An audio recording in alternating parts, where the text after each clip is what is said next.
Bonjour tout le monde, merci de suivre les différents podcasts de l'Astroblog. Aujourd'hui nous allons parler de la conjonction de Vénus à Neptune dans un premier temps, qui a lieu le 27 avril, et puis bien sûr dans la suite à Jupiter le 30 avril, donc 3 jours plus tard, puisque bien sûr nous sommes dans le moment de la conjonction Jupiter-Neptune dans les Poissons. Vénus qui suit sa course, qui poursuit sa course donc depuis sa conjonction à Mars et à Pluton dans le Capricorne, c'est une conjonction très importante, conjonction majeure pour cette année et pour bien sûr les temps qui viennent. Donc regardons les cartes. Avec donc à gauche la carte du 27 avril, la conjonction de Vénus ici, Neptune, Jupiter, et que voyons-nous? La Lune, c'est-à-dire que nous avons une conjonction Vénus-Lune qui encadre celle de Jupiter et Neptune dans les Poissons. À droite, la carte du 30 avril de la conjonction, cette fois-ci de Vénus à Jupiter bien sûr, dans la suite, qui intervient au moment de la nouvelle lune dans le Taureau. Voilà, et je développerai un petit peu après, parce que, évidemment, c'est raccord, cette nouvelle lune dans le Taureau et cette conjonction de Vénus à Jupiter-Neptune. Donc, conjonction du 27 avril, première conjonction, Vénus-Neptune, et bien sûr à Jupiter qui est un petit peu derrière, et la Lune. Alors, que vous dire de cette conjonction? Tout d'abord, on voit qu'il y a un ascendant Scorpion et un descendant Taureau avec le Soleil qui est sur l'horizon. Il est en 6, mais il est sur l'horizon Taureau. Donc le Soleil fait conjonction à Uranus. Avec cet axe Scorpion-Taureau, il est question de ressources, de moyens. Donc le Taureau, c'est les ressources personnelles, les moyens personnels, et le Scorpion, c'est les moyens et les ressources communes. On est dans un moment, vous voyez, de l'ascendant Scorpion de partage. Cette conjonction, ce stellium, que vous dire de plus que c'est un aspect absolument merveilleux. Et je pèse mes mots. Là, on est vraiment dans un aspect d'émerveillement, de nécessité d'enchantement ou de réenchantement de son monde. Là, ici, avec Vénus, Lune, Jupiter, Neptune, on a d'abord Vénus qui est exaltée dans le signe des Poissons et Jupiter également, comètre des Poissons, qui y est exalté. On a une double exaltation avec la planète d'amplification neptunienne et Jupiter. Alors Jupiter est déjà une planète d'exaltation et d'hyper-enthousiasme, mais alors là, exalté dans le Poisson, je vous explique même pas. Vénus-Lune, c'est la dolce vita, la douceur de vivre. C'est aussi beaucoup de tendresse, vous voyez, de gentillesse, d'oblativité. C'est une configuration ici d'extrême bonheur, d'extrême harmonie, euh, d'extrême équanimité.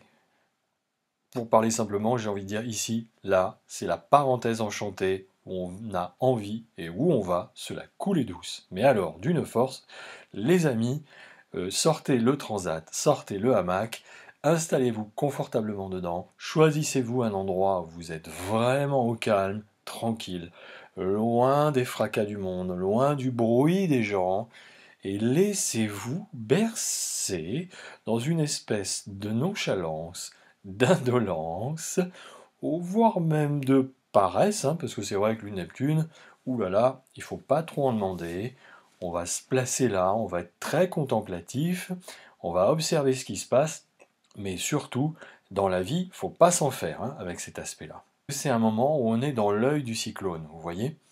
Et bien dans l'œil du cyclone, c'est le calme plat. On voit qu'à l'extérieur, ça continue de s'agiter dans tous les sens. On s'est pris une première tempête là, depuis 2 ans et demi, entre le Covid, maintenant la guerre en Ukraine, puis en France les élections présidentielles. 2 années et demie de grande, grande agitation émotionnelle, surtout quand on a une nature hyper sensible, hyper réceptive, hyper plastique, bien sûr, ça prend des proportions énormes. On se sent complètement ébranlé par tout ce qui se passe, par les attitudes aussi, et les comportements de certains ou de certaines. Et en même temps, cette hypersensibilité, pour certains et certaines, eh bien justement, ça crée un échauffement du caractère, un échauffement de l'esprit et des esprits. Et bien là, tout à coup, on a le désir et le besoin de se mettre au centre du cyclone pour se reposer. C'est un moment de retrait. C'est un moment aussi d'extrême romantisme ici, parce que Vénus, c'est quand même la planète des désirs, des attractions, des relations, justement de l'échelle de nos sens de valeur, qui vont faire que nous aimons quelque chose, ou au contraire que nous sommes en révulsion par rapport à quelque chose, ou quelqu'un, ou quelqu'une. Ce sens des valeurs, c'est celui qui fait que nous allons être attirés par telle ou telle situation ou telle personne. L'envie de s'associer avec des personnes qui sont des âmes sœurs ou des âmes frères. Ça nous renvoie bien sûr au moment de la conjonction à Mars et à Pluton, fin décembre, début janvier, où Vénus a rétrogradé justement pour faire des choix relationnels, quels qu'ils soient. Et là maintenant, Vénus justement va montrer la première phase visible de cette conjonction en gestation, c'est-à-dire que pour l'instant, ce n'est pas encore le moment de l'accouchement, ça sera le cas au moment du carré ici, au moment de la présence de Vénus en bélier. Mais nous commençons à voir déjà la forme que prend, encore en gestation, ces choix relationnels. Et alors ces choix relationnels, si ils ont été judicieux et les bons, en vérité, en transparence, Pluton c'est notre noyau dur, c'est le noyau de notre atome, donc là on est dans des atomes crochus relationnels, et évidemment sentimentaux et amoureux, parce que là on est dans l'extrême, expansion et l'hyper-expansion, l'hyper-enthousiasme justement des sentiments et des émotions. Donc c'est un moment très romanesque, très romantique.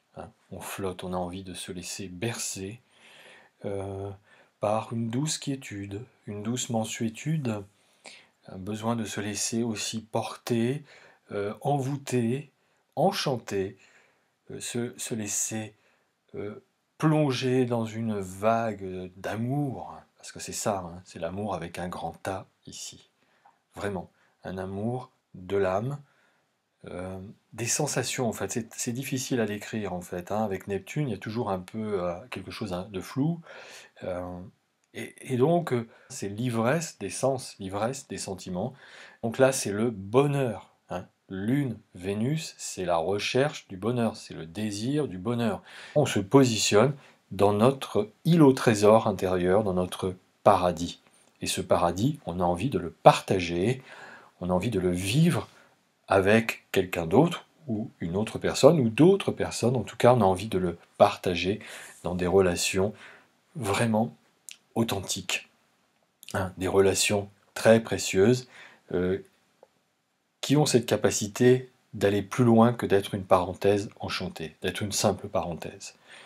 Parce que voyez-vous cet œil du cyclone, là où c'est le calme plat, tandis que tout autour ça continue à s'agiter, eh bien, et c'est ce que nous dit la carte suivante avec l'ascendant en Sagittaire, au moment où Vénus fait la conjonction à Jupiter, et ce jour-là, le 30 avril, la nouvelle lune en taureau, dans le signe vénusien du taureau, des valeurs, du plaisir aussi de la vie, là on est vraiment dans un moment de plaisir sensuel, d'hédonisme, d'épicurisme, de joie de vivre, vraiment. Une grande joie de vivre, et aussi avec Jupiter-Vénus, c'est la pleine jouissance de la vie. Doublé de l'ascendant Sagittaire, qui est le signe de Jupiter, et aussi avec le comètre Neptune, parce que Neptune est exalté dans le Sagittaire, c'est vraiment une exaltation, c'est un voyage, là, c'est une véritable aventure d'amour, une véritable aventure relationnelle, qui cherche à donner du sens à l'existence, parce que là, on est vraiment dans une quête de sens. C'est comme une sorte de rêve, d'idéal incarné, vécu vraiment concrètement, parce que aussi Vénus là fait en tout cas là dans la carte précédente plus précisément, même d'ailleurs c'est plus près, l'orbe est plus près, 24 degrés 28, 24 degrés 05, Vénus fait le semi-sextile à Saturne. Donc là, le principe de réalité saturnien vient s'incarner à travers les sens vénusiens et à travers ce romantisme ce grand voyage des sentiments, des sens et de l'amour. Donc là, c'est vraiment une espèce de relation idyllique. En tout cas, c'est un état de grâce qui nous est proposé de vivre là, et ça fait du bien, parce que je suis aussi très heureux de pouvoir vous annoncer ça, moi qui ai tendance à vous annoncer souvent des choses un peu contrariantes, même si bien sûr je vous explique que les choses contrariantes sont pour nous obliger à changer de modèle, à changer de paradigme, pour aller avancer vers autre chose, vers un autre monde qui nous tend les bras et qui nous appelle. Donc là, enfin, on a la possibilité de vivre un moment peinard. Le mouvement Sagittaire ici, au moment de la nouvelle lune Taureau, est intéressant parce que je reparle de l'œil du cyclone. Alors on voit aussi qu'on est dans le doigt de Poisson avec la conjonction Vénus-Jupiter. Donc une très forte énergie Poisson, une énergie qui nous transporte, qui nous fait voyager ailleurs.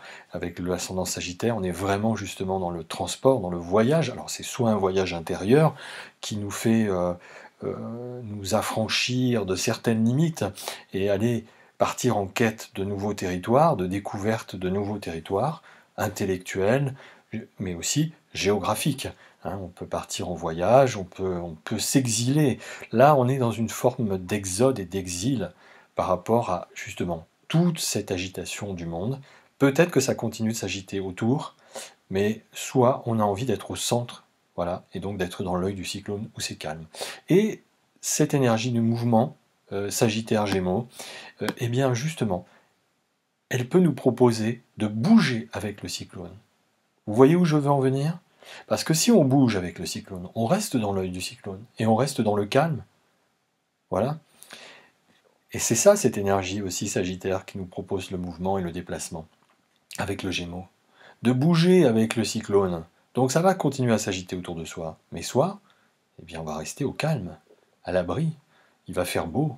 On va profiter de ce moment d'enchantement très fort.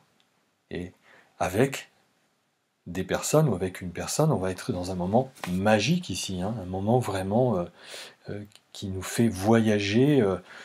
Et peut-être c'est vraiment la concrétisation, je vous dis, la réalisation d'un idéal, d'un rêve aussi. Et donc de voir le monde s'agiter autour de soi et de ne plus justement se laisser aspirer par le cyclone, le typhon, le tsunami, tout ce qu'on voudra, par cette énergie tempétueuse, sans être dupe, bien sûr, de ce qui se joue. C'est-à-dire qu'on sait très bien que si on reste sur place, si on se laisse un peu subjuguer, ce qui peut être l'écueil neptunien, c'est-à-dire on peut être dans l'illusion, dans le mirage, vous voyez, donc le miroir aux alouettes, on peut se laisser subjuguer et du coup fasciner et ne plus bouger. Eh bien, là, dans ce cas-là, on risque de prendre l'autre côté du cyclone et se reprendre la deuxième phase de la tempête, et d'être là pour le coup emporté. Mais si on fait appel à ce Pluton-là qui nous a bien aidé avec notre Mars et Vénus, à ce moment-là, et cette hyper-lucidité plutonienne, cette hyper-clarté, hyper-vérité, de ne pas se laisser justement bluffer par une apparence trompeuse, enfin, elle n'est pas trompeuse, elle est réelle, mais vous voyez ce que je veux dire.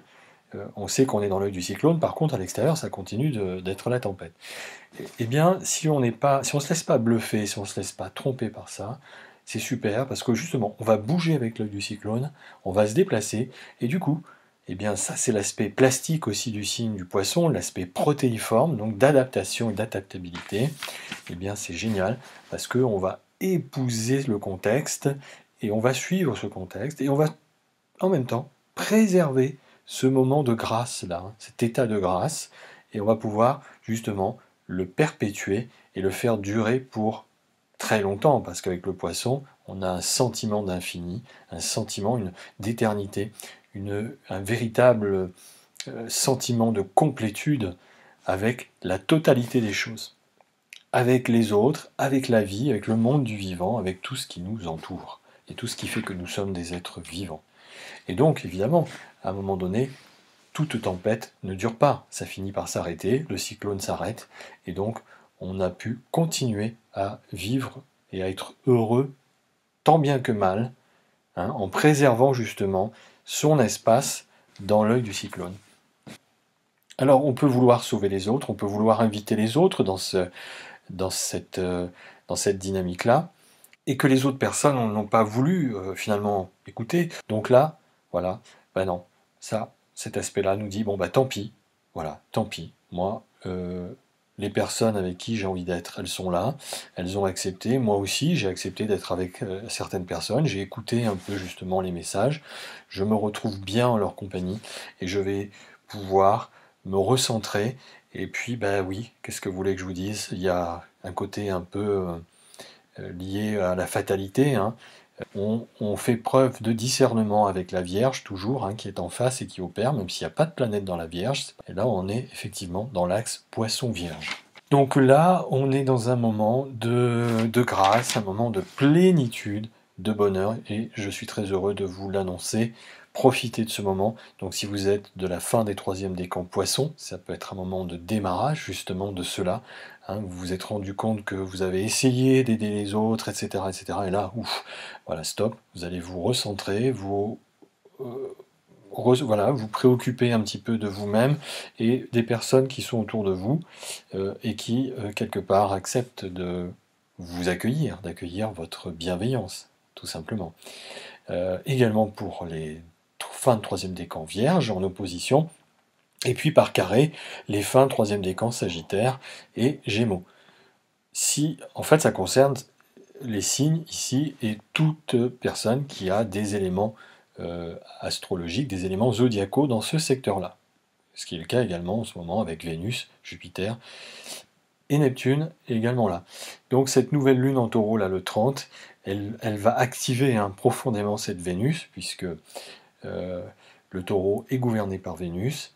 Donc là, on est vraiment dans un moment de nouveau départ, nouvelle orientation, envie d'autre chose, envie d'être sur des nouvelles terres aussi. C'est pour ça que je vous dis, il est possible que certaines personnes s'en aillent, s'exodent ou aillent sur un lieu de villégiature, ou se mettent au vert, se mettent à la campagne, parce que le taureau c'est quand même le signe de la campagne, besoin de nature, besoin de grand air, besoin de respirer et de relâcher la pression et de s'occuper du bonheur, tout simplement. Alors ce qu'il est important de souligner, c'est que c'est un grand moment d'inspiration, donc c'est un aspect très favorable aux personnes qui se servent de leur intuition, qui se servent de leur inspiration, notamment les artistes, mais pas que. Quand on est artiste, par exemple, ça c'est vraiment un aspect super, parce que c'est un aspect d'inspiration. Donc toute forme qui a fait appel à l'inspiration et à la sensation d'inspiration, parce qu'on le ressent vraiment dans son corps, eh bien c'est très utile ça. Donc servez-vous-en pour imaginer une œuvre. Voilà, je vous souhaite une très belle fin de journée, profitez bien, à très bientôt.